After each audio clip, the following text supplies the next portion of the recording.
मैं self doctor दीपक Kulshreshtha, principal Ayurveda college Rewa. हम piles के विषय में चर्चा करेंगे कि पाइल्स क्या है, उसके लक्षण क्या हैं, उसके कारण क्या हैं एवं ट्रीटमेंट किस प्रकार से इसको किया जा सकता है। पाइल्स, जिसको हम हेमोराइड्स के नाम से भी जानते हैं, इसको सामान्य भाषा में बवासीर के नाम से जानते हैं और इसको आयुर्वेद में अर्श कहते हैं। अर्श के नाम से इसका वर्णन संहिता ग्रंथों में प्राप्त होता है। पहले हम देखें कि इसकी डेफिनेशन क्या है। पाइल्स की definition of the piles: swollen and inflamed veins in the rectum and anus। Varicosity of the veins होती है, जो वहाँ की एनल कैनाल की जो वेन्स होती हैं उसमें वेरिकोसिटी डेवलप होती है, जिससे कि वो मस्से के रूप में हमको दिखाई देने लगते हैं। टाइप्स इसके हम देखें तो ये 3 प्रकार के होते हैं, जिसमें पहला इंटरनल हेमोराइड्स टाइप्स कहलाते हैं और एक होते हैं इंटरनो एक्सटर्नल पाइल्स। इंटरनल उसकी शुरुआत होती है और धीरे धीरे बढ़ के वो एक्सटर्नली आ जाते हैं, तो उसको बोलते हैं इंटरनो एक्सटर्नल पाइल्स। तीसरा प्रोलेप्स्ड पाइल्स भी इसको हम कह सकते हैं कि जो हमेशा बाहर ही रहते हैं, वो अंदर जाते ही नहीं है, तो उनको हम प्रोलेप्स्ड पाइल्स के भी नाम से जानते हैं। इस फिगर में हमने देखा कि इसमें डेंटेड लाइन दिखाई दे रही है। इस डेंटेड लाइन के ऊपर ये मस्सा जो दिखाई दे रहा है वो है इंटरनल हेमराइड्स, और जो एक्सटर्नली बाहर बिल्कुल सरफेस पे दिखाई दे रहा है वो है एक्सटर्नल हेमराइड्स या एक्सटर्नल पाइल्स। तो डेंटेड लाइन के ऊपर इंटरनल हेमराइड्स, डेंटेड लाइन के नीचे एक्सटर्नल हेमराइड कहलाता है। कारण हम देखेंगे कारण क्या है इसके, पाइल्स होने के क्या कारण हो सकते हैं। तो उसमें पहला कारण है straining during bowel movement. Motion पास करते समय प्रेशर लगाना। यदि लगातार व्यक्ति कई महीनों तक किसी कारण से प्रेशर लगाता है तो उसकी वजह से नसें, वहाँ की वेन्स जो है फूल जाती हैं और मस्से का रूप। कारण है क्रॉनिक कॉन्स्टिपेशन और डायरिया। यदि लगातार कब्ज की शिकायत बनी रहती है या कई महीनों से यदि उसको लूज मोशन, डायरिया हो रहे हैं, दस्त हो रहे हैं, तो इन दोनों में प्रक्रिया एक ही होती है। इसमें कॉन्स्टिपेशन में मल को निकालने के लिए प्रेशर लगाता है और डायरिया में मल को रोकने के लिए प्रेशर लगाता है। तो लगातार प्रेशर लगाने के कारण वहाँ पर वेन्स जो है वो फूल के मस्से का रूप धारण कर लेती है। तीसरा कारण है प्रेगनेंसी। प्रेगनेंसी में 2 कारण इसके हो सकते हैं, एक है फीटल प्रेशर और दूसरा है हार्मोन्स डिसबैलेंस। हार्मोन्स जो चेंज होते हैं उसकी वजह से उन नसों, उन वेन्स की वॉल जो कमज़ोर हो जाती है, थिन हो जाती है, तो उसकी वजह से नसें फूल जाती हैं। दूसरा फीटल प्रेशर, गर्भ के दबाव की वजह से वहाँ की नसें में ब्लड का फ्लो या सर्कुलेशन जो है वो प्रॉपर नहीं हो पाता, जिससे कि लगातार प्रेशर बना रहता है और प्रेशर बनने के कारण वो मस्से का रूप धारण कर लेता है। ओबेसिटी, मोटापे की वजह से भी, जिसमें फैट बढ़ता है और फैट बढ़ने की वजह से मसल्स वीक होती हैं। जब मसल्स वीक होती हैं तो वेन्स का जो सपोर्ट है वो कमज़ोर होता है, जिससे कि उस वेन्स को फूलने का मौका मिल जाता है और वो मस्से का रूप धारण कर लेती है। एक कारण है लैक ऑफ डाइटरी फाइबर। हमारे खान पान में यदि फाइबर की कमी होगी तो उसकी वजह से भी कॉन्स्टिपेशन होगा। उस कॉन्स्टिपेशन की वजह से उसको निकालने के लिए प्रेशर लगाना पड़ेगा और प्रेशर से क्या इसके लक्षण दिखाई देते हैं। इसका मुख्य लक्षण है ब्लीडिंग होना, rectal bleeding. Bright red colour का ड्रॉप बाय ड्रॉप या स्प्लैश या पिचकारी के रूप में ब्लड निकलता है। इरिटेशन इन एनल रीजन, खुजली होती है, वहाँ पे इचिंग सेंसेशन होता है। Discomfort and urge the scratch, pain और discomfort during bowel movement specially with external haemorrhoids.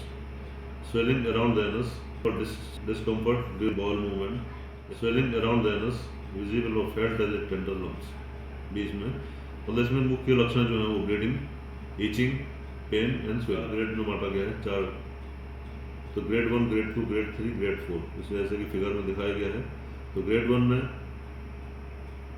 मस्सा कोई बाहर नहीं आता है, सिर्फ ब्लड वेसल्स प्रोमिनेंट होती हैं, इसमें ब्लीडिंग हो भी सकती है और ब्लीडिंग नहीं भी हो सकती है, वो ग्रेड 1 कहलाता है। ग्रेड 2 में प्रोलेप्स होता है, ब्लीडिंग होती है, लेकिन वो मस्सा जो है वो अपने आप जैसे ही मल त्याग करके उठता है वो मस्से अपने आप अंदर चले जाते हैं, वो ग्रेड 2 कहलाती है। ग्रेड 3 या 3rd डिग्री, इसमें मस्सा बाहर आता है और अंदर नहीं जाता, उसको मैनुअली या डिजिटली उंगली से उस मस्से को अंदर करता है, उसको हम ग्रेड 3 पाइल्स कहते हैं। ब्लीडिंग इसमें हो भी सकती है, नहीं भी हो सकती है।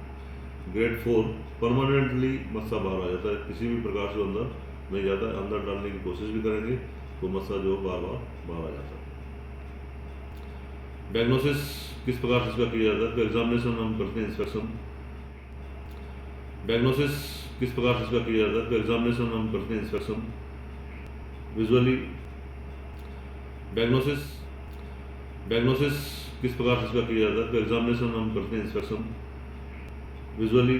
नेकेड आइज हम देखते हैं कि मस्सा किस पोजीशन पे है, 3 o'clock, 7 o'clock, 11 o'clock, ये जनरली इन 3 o'clock पोजीशन पर मस्से होते हैं। इसके अलावा भी मस्से कई जगह पर हो सकते हैं।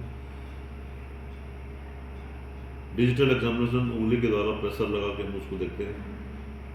एंडोस्कोपी या सिग्मोइडोस्कोपी या प्रोक्टोस्कोपी एक इंस्ट्रूमेंट होते हैं, उस इंस्ट्रूमेंट को एनल कैनाल में डालकर पाइल्स का परीक्षण करते हैं कि किस पोजीशन पर पाइल्स है, किस डिग्री पर पाइल्स है, किस पोजीशन पर पाइल्स है।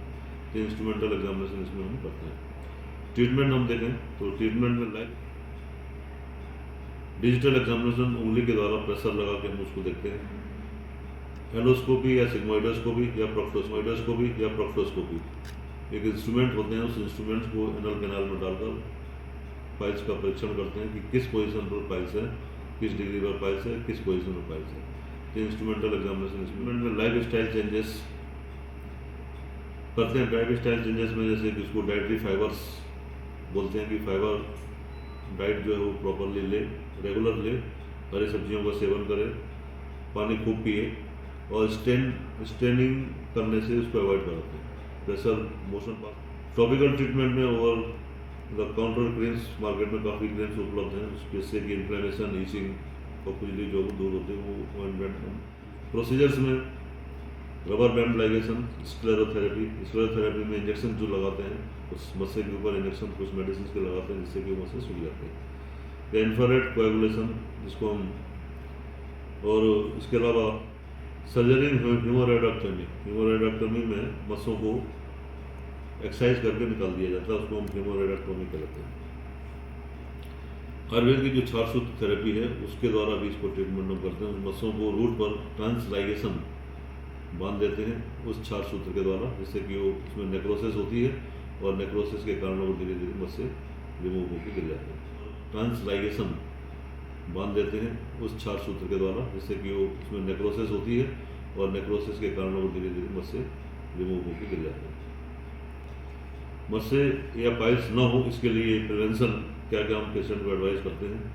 मेंटेन ए हाई फाइबर डाइट में जो है हमेशा फाइबर की प्रधानता रहनी चाहिए। फ्रूट्स का सेवन करना चाहिए, हरी सब्जियों का सेवन करना चाहिए। आटे को बिना छाने रोटी बनाने के लिए हम उसको एडवाइस करते हैं, जिससे कि फाइबर उसमें डाइट में जाना चाहिए। पानी खूब पीना चाहिए। Avoid prolong sitting on the toilet, ज़्यादा समय तक टॉयलेट में बैठने के लिए उसको मना किया जाता है, जिससे कि स्टेन कम से कम हो। रेगुलर एक्सरसाइज पेशेंट को करने के लिए हम एडवाइस करते हैं, जिससे कि सर्कुलेशन प्रॉपर बना रहे और पेशेंट को कॉन्स्टिपेशन ना हो। Practice good anal hygiene, keeping the area clean and dry to prevent irritation, itching sensation या ना हो और इन्फेक्शन होने से उस पेशेंट बच सकते हैं। ये कुछ प्रिवेंशन के उपाय हैं जिससे कि हम उसको, उन व्यक्तियों को पाइल्स होने से बचा सकते हैं।